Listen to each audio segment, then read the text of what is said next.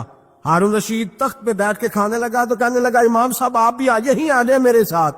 کہتے ہیں ایک کونے میں وہ بیٹھ گیا، ایک میں بیٹھ گیا، بیچ میں کھانا رکھ لیا۔ اتنی دیر میں میری اماں بھی پہنچ گئی، 2 لقمے کھائے تھے کہ اماں آ گئی۔ جب اماں نے مجھے تخت پہ بیٹھے دیکھا، ایک یتیم، ایک لاوارث، ایک بن باپ کا بچہ، وہ کل تک جو بہنوں کے لیے 4 دینار نہیں لا سکتا تھا، تخت پہ بیٹھ کے جب روٹی کھاتے دیکھا تو اماں تڑپ گئی، روئی، چیخیں ماری۔ میں نے کہا اماں کیا ہوا؟ کہنے لگی بیٹا مجھے تیرا استاد یاد آ گیا ہے، اس نے کئی سال پہلے کہا تھا اسے دین کا علم پڑھنے دے، اسے فقیہ بننے دے، یہ بہت آگے جائے گا۔ دیکھ آج اللہ نے تجھے کتنی شان عطا کی ہے۔ کہا بیٹا یہ کمال تیرا نہیں، یہ امام اعظم ابو حنیفہ کا کمال ہے، یہ ان کا کمال ہے جنہوں نے تمہیں یہاں تک پہنچایا۔ میرے بھائی اپنی پوری زندگی حضرت امام اعظم ابو حنیفہ نے۔ آج تو اساتذہ کرام، اساتذہ مجھ سے ایک ٹیچر کہنے لگے حضرت جی دل نہیں لگتا، بے سکونی سی ہے، کچھ بتلائے۔ تو میں نے کہا کلاس میں کوئی یتیم بچہ ڈھونڈ لے، کوئی لاوارث بچہ ڈھونڈے، اس کی وردی اپنے ذمے لے لے، کتابیں اپنے ذمے لے لے، اس کا خرچہ اپنے ذمے لے لے، روز جیب میں ٹافیاں ڈال کے جایا کرے کہ غریب کو دینی ہے۔ فرمایا 2 مہینے یہ والا وظیفہ بھی پڑھ کے دیکھیں، اللہ آپ کو سکون عطا کرے گا۔ یہ بھی کہنے لگے بڑی ٹھنڈک ہوئی ہے، بڑا سکون ملا ہے، بڑی تابعداری۔ میں نے کہا آپ لفظوں سے سکون چاہتے ہیں، وہ لوگ خدمت کر کے سکون لیتے۔ اقبال کہا کرتے تھے اگر کوئی شعیب آئے میسر تو شبانی سے کلیمی 2 قدم۔ کہتے تھے دعا کرو کہ حضرت موسیٰ کلیم کو کوئی حضرت شعیب علیہ السلام جیسا مل جائے، کوئی مل جائے نا ایسا تو وہ پھر تازگی پیدا کر دیتا ہے۔ تو کچھ پرجوش امام مالک رحمت اللہ علیہ کے ایک شاگرد کہتے ہیں کہ میرے استاد جو تھے وہ بڑے پرجوش تھے، علم پڑھانے میں شوق ہوتا ہے پڑھانے کا۔ یہ کچھ لوگ جمعہ پڑھاتے ہیں تو کچھ کہتے ہیں کہ ان جمعہ آ گیا تو کی کرنا ہے۔ ہمارے شاگردوں میں بھی ایسی ہیں، رات کو پوچھتے ہیں۔ ایک سے میں نے آج سویرے پوچھا، میں نے کہا بیٹے آج تو جمعہ پڑھانا ہے کی تقریر کرنے کے اندر استاد جی ڈیسائیڈ نہیں کیتا۔ تو میں کہ بھی تو بڑا مولوی تا نے ڈیسائیڈ کیتا، میں تے 8 دن پہلے ڈیسائیڈ کر لینا کہ مجھے تو تیاری کرنی پڑتی ہے۔ بڑا علم ہوتا ہے نا لوگوں کے پاس، تو ڈیسائیڈ نہیں کرنا، بیٹھیں گے تو فر بات جاری ہو جائے گی۔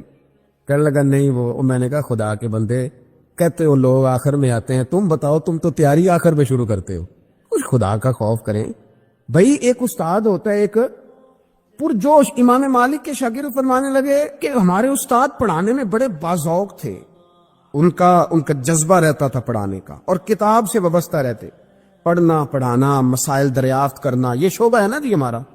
جس طرح آپ جس شعبے سے وابستہ ہیں تو اگر آپ اس کو چھوڑ دیں گے نا، فزکس کا استاد بھی کہتا ہے کہ اگر رات کو میں خود پڑھوں گا نہیں تو سویرے پڑھا نہیں سکوں گا۔ تو اگر آپ وابستہ نہ رہتے اپنے شعبے کے ساتھ، نئی نئی چیزیں پیدا ہوتی ہیں، جدت آتی ہے، تو آپ جوش ہی نہیں ہے اس شعبے کا، تو پھر بات کیسے آگے بڑھے گی؟ تو کہتے ہیں امام مالک بڑے جب بیمار ہو گئے شدید، تو شاگرد کہتے ہیں میں تیمارداری کرنے گیا، تو میں نے جب دیکھا تو مجھے چہرہ دیکھ کے سمجھ آئی کہ امام مالک کا آخری وقت ہے، بڑے کمزور ہو گئے، اور معدے میں اور پیٹ میں اتنی تکلیف تھی کہ انہیں دودھ پلایا جا رہا تھا چمچ کے ساتھ، پیالے کے ساتھ، صرف دودھ پی سکتے تھے، کمزور ہو گئے۔ فرماتے میں جا کے بیٹھا، زندگی میں کبھی ایسا نہیں ہوا تھا کہ میں جاؤں اور امام صاحب کسی دینی مسئلے پر مجھ پر گفتگو نہ کریں، لیکن آج میرے دل میں خیال تھا کہ اب تو اس وقت تو ہوش ہی نہیں رہتی کوئی آدمی، لیکن کہتے ہیں میں جا کے بیٹھے تھا کہ امام صاحب نے آنکھیں کھولی، فرمایا ماشاءاللہ آپ آئے ہیں، چلو یار میں ابھی کوئی بندہ ہی تلاش کر رہا تھا، ایک مسئلے پہ بات کرنی تھی۔ کہتے ہیں لفظ نہیں پورے ادا ہوتے، ان کے جملے ٹوٹتے ہیں، بیچارے کمزور ہو گئے، بڑھاپا ہے، ایک مسئلے پر بات کرنی تھی۔ تو فرماتے ہیں کہ میرا دل نہ اتنا نرم ہوا کہ میرے آنسو بہ گئے۔ میں نے کہا اس حال میں بھی استاد جی آپ کو دین کی فکر ہے؟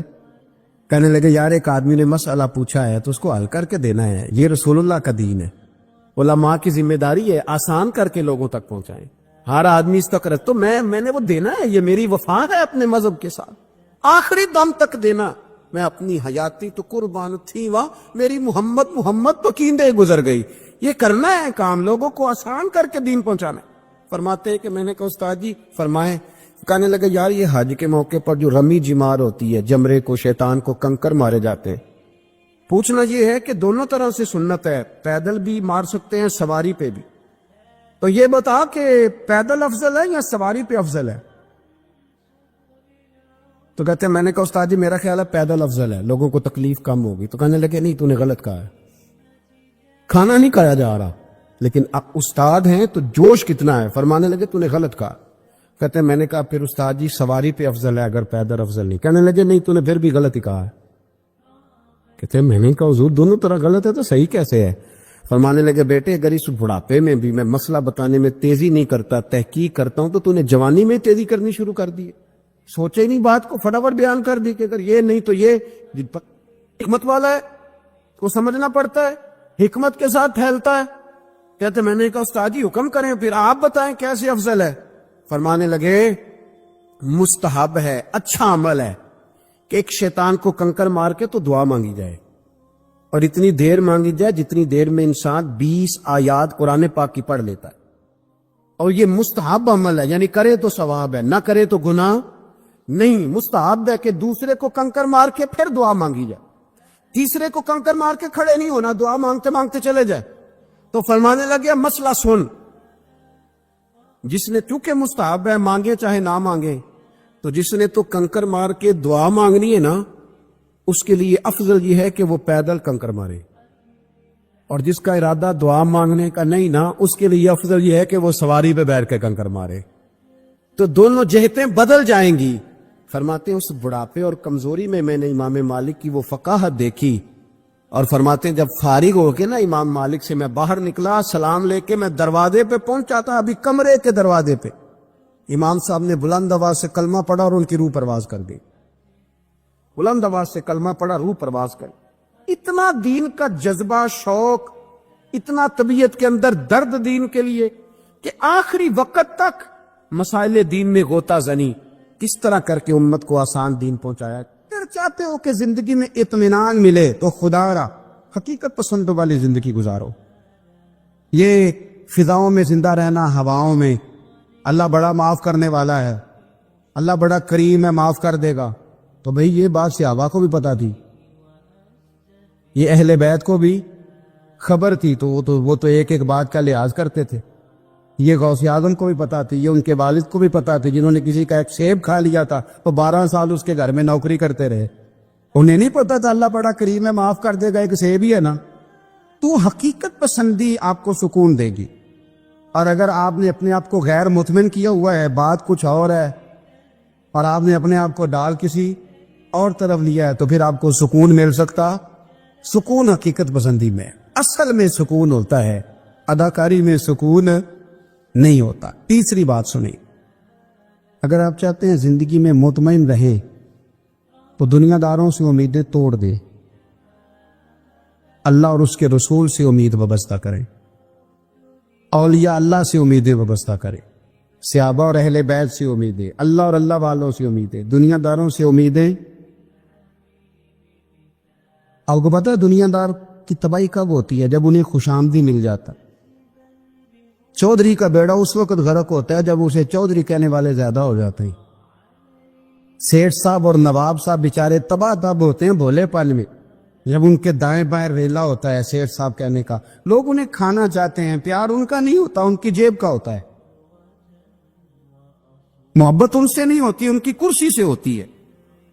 ضروریات کا پیار ہوتا ہے، تباہ کر دیا جاتا ہے. ہماری ساری توقعات دنیا داروں سے وابستہ ہو گئی ہیں. ناراض نہ ہونا، پیروں نے، مولویوں نے، درویشوں نے، انہوں نے بھی سیٹ رکھے ہوئے جلسوں کی صدارت کرانے کے لیے. یعنی مذہبی جلسہ ہے، اس میں بہت زبردست پڑھے لکھے صاحب تقوی عالم کا خطاب ہے، اور کی صدارت وہ بندہ کر رہا ہے جس نے عشاء کی نماز بھی نہیں پڑھی. وہ بندہ صدارت کر رہا ہے، کیوں؟ اس لیے کہ اس نے 1,00,000 روپیہ دیا ہے محفل میں. خدا را دنیا داروں سے امیدیں چھوڑ دے ورنہ آپ کمزور پڑ گئے, آپ کی امیدیں ٹوٹیں گی. کتنا کمزور ہے وہ شخص جو 2-4 ہزار کے لیے کسی بندے کی چاپلوسی کرتا ہے, اس کے پیچھے بھاگتا ہے, خوش آمدیں کرتا ہے تھوڑے سے نوٹوں کے لیے. دکھ سکھ میں کام آئے گا اس کام کے لیے.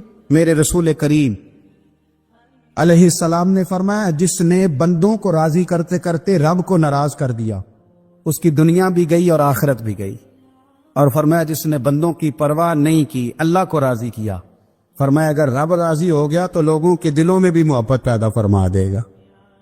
کیا ضرورت ہے خوشامد کرنا دنیا داروں کی, سیٹوں کی, نوابوں کی, چاپلو. اور میں آپ کو ایک بات بتاؤں, ہوتا پتہ کیا ہے,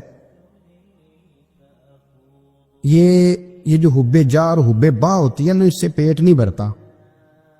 آپ کو اگر خوشامد کرنی ہے تو پھر آپ کو ساری زندگی کرنی ہے.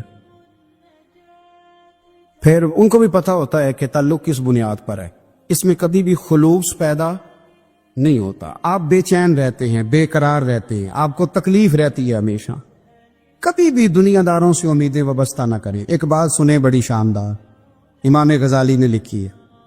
امام غزالی فرماتے ہیں کہ ہارون رشید نہ حج کر کے واپس آیا بغداد میں, تو کونے میں حضرت بہلول دانا بیٹھے تھے. رش بہت تھا, مجمع بڑا تھا.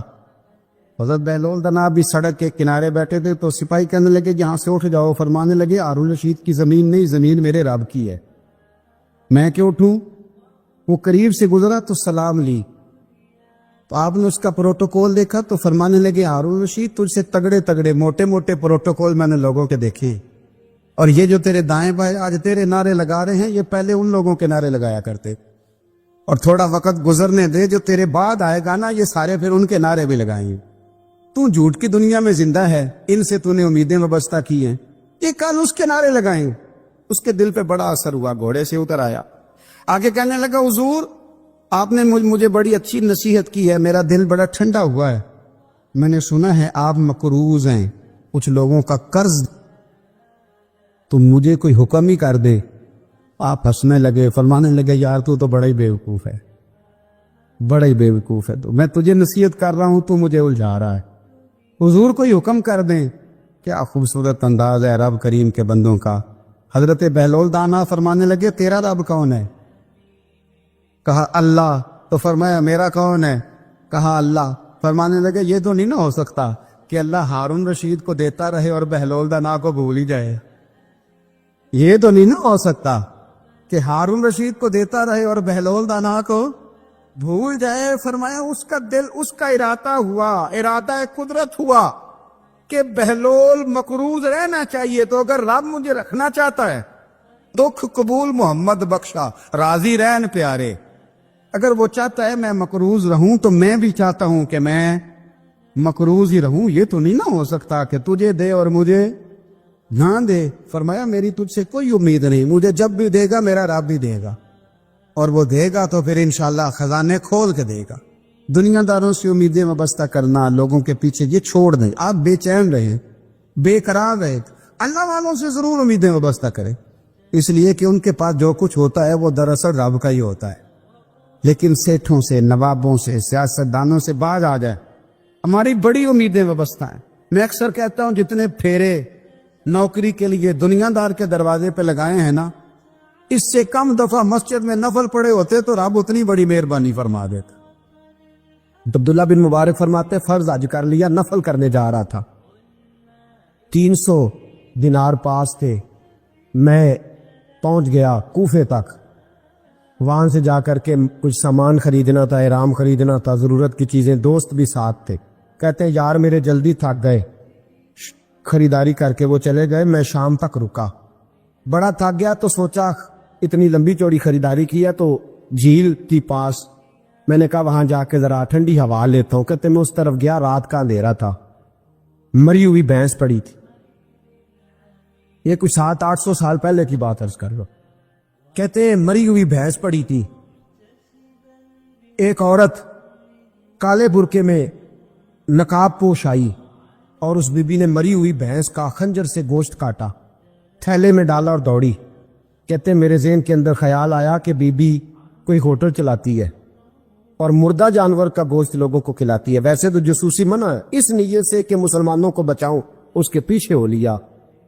کہتے وہ گلیاں گزرتی گزرتی کوفے کی تنگ گلی میں گئی، ایک بڑا سا دروازہ لکڑی کا، بڑا پھاٹک جو پرانے شہروں میں ہوتے، کہتے اس بڑے پھاٹک پر اس نے زور زور سے دستک دی، دونوں ہاتھوں سے دروازہ کھلا، وہ عورت اندر داخل ہوئی تو 3-4 بچیاں جھٹ سے اس کے گرد کٹھی ہو گئی، اماں کچھ لائی ہو؟